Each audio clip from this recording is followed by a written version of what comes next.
Hai, saya Yobiin. Dalam episod lepas, kita telah bincangkan inisiatif Mestek bagi sektor tenaga.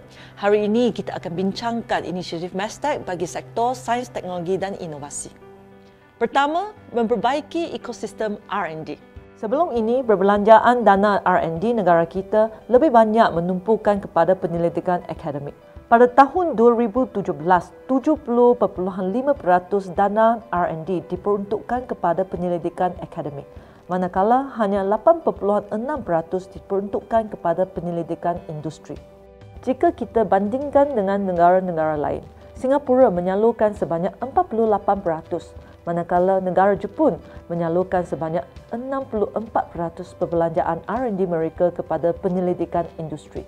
Ini bermaksud bahawa penyaluran dana R&D Malaysia adalah lebih fokus kepada penghasilan research paper akademik dan bukannya research yang berteraskan keperluan industri yang boleh memberi impak terus kepada ekonomi negara. Dengan itu, kita telah menetapkan sasaran baru untuk mengalih hala tuju perbelanjaan dana R&D di bawah Mestek supaya sekurang-kurangnya 50% dana R&D Mestek disalur untuk penyelidikan industri. Kita telah memulakan inisiatif untuk berkongsi dengan para penyelidik 3 sumber berikut. 1. Perkongsian kemudahan dan peralatan saintifik melalui platform NSFE. Mestek telah melancarkan inisiatif National Science Facilities and Equipment untuk berkongsi kemudahan dan peralatan saintifik kepada penyelidik sektor swasta. Setakat ini, lebih daripada 800 peralatan saintifik telah dikongsi di platform ini dan kita akan meningkat kepada 1,200 menjelang hujung tahun ini. Setiap peralatan saintifik yang dikongsi di platform ini adalah bernilai lebih daripada RM100,000. Dengan perkongsian peralatan saintifik kerajaan dengan sektor swasta, kita dapat menurunkan perbelanjaan R&D sektor swasta. Untuk maklumat yang lebih lanjut, sila rujuk kepada halaman ini atau aplikasi mobile NSFE. Kedua, berkongsian penyelidik awam melalui program RISE. Hanya 12.3% penyelidik di Malaysia bekerja di sektor swasta, manakala 50% penyelidik di Singapura dan 80% penyelidik di Korea Selatan bekerja di sektor swasta.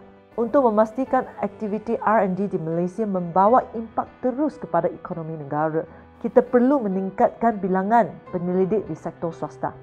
Sebagai salah satu langkah utama, Mestek telah melancarkan program Researcher Industry Scientific Exchange, RISE.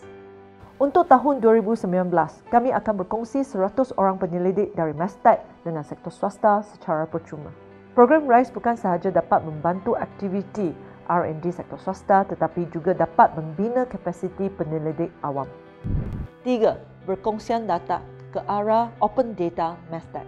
Mestek sedang berusaha untuk membina platform bersepadu supaya penyelidik-penyelidik Malaysia boleh berkongsi data penyelidikan mereka di platform yang sama. Kedua, menyelaraskan agensi-agensi dana teknousahawan dan memperbaiki ekosistem teknologi startup. Selepas penstrukturan semula kementerian-kementerian kerajaan, 5 agensi pembiayaan dana teknousahawan iaitu Cradle, MAVCAP, MDV, Kumpulan Modal Perdana dan MTDC telah diagihkan di bawah Mestek. Kerja-kerja penyelarasan 5 agensi ini sedang dijalankan untuk memastikan peruntukan kerajaan yang lebih strategik kepada teknousahawan. Di samping itu, kita juga dalam proses memperbaiki polisi-polisi untuk memangkin private venture capital dan memperkukuh ekosistem teknologi startup. Ketiga, inisiatif inovasi sosial. Tujuan MySI adalah untuk meningkatkan kesejahteraan hidup masyarakat dengan keutamaan kepada golongan B40 melalui pelaksanaan projek aplikasi teknologi R&D tempatan yang berinovatif dan sedia dilaksanakan secara mampan. Sejumlah 5 juta telah diperuntukkan untuk inisiatif ini bagi tahun 2019. Keempat, mempromosi STI.